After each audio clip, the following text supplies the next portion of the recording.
FORA.tv. The world is thinking. I've never seen a discipline operation like this in politics. There have been no leaks out of the Obama campaign. If you read the newspapers closely, you've been starting to see over the last couple of days the backbiting among Republicans and McCain people, and the who's going to attack Palin after they lose, and whether and whether she's going to take the blame or the other operatives are going to take the blame, and so on and so forth.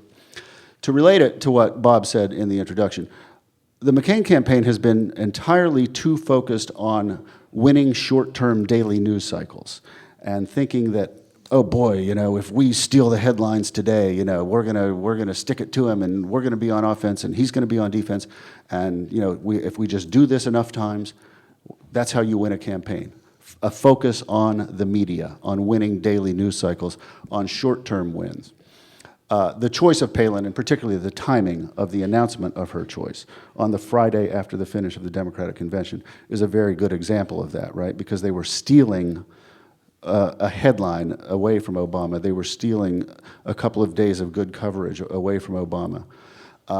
But obviously, that choice had rather different long-term consequences. It's a very good example of the way the McCain campaign has thought short-term, and the Obama campaign has thought long-term, and I think that has a lot to do with the personality and character of the principal himself, and I think that has governed the style of his campaign, and I've never seen anything quite that efficiently organized in politics in my life.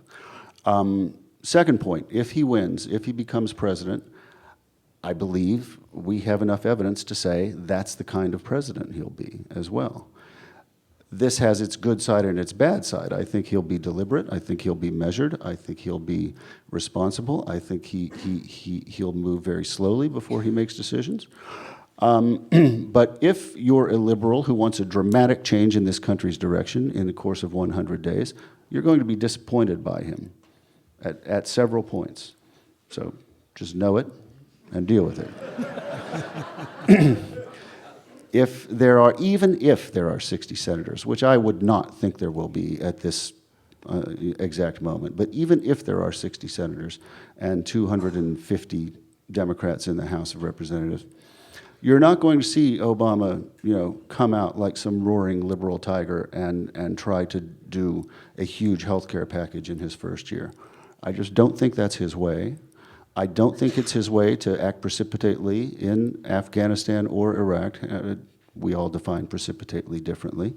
But, in fact, the indications are that he might keep Robert Gates for a year or so, right?